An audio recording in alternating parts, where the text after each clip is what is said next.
The nature of warfare.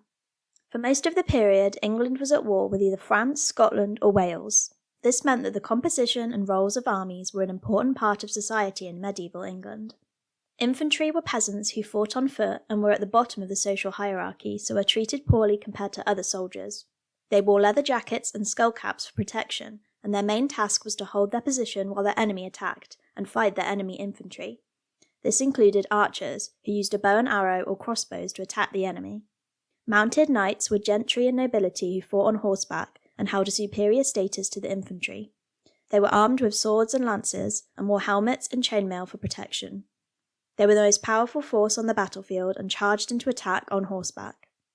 Longbows were introduced into English armies in the 1290s and meant that a skilled archer could fire 15 arrows a minute, which was 5 times quicker than with a crossbow.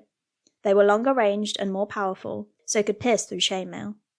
The formula for gunpowder arrived in Europe from China in the 13th century.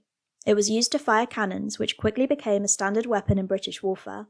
Although they had several limitations, for example they were expensive, inaccurate, and slow to reload, they were useful in destroying walls of enemy cities and castles during sieges. The introduction of these new weapons led to the decline of the mounted knight.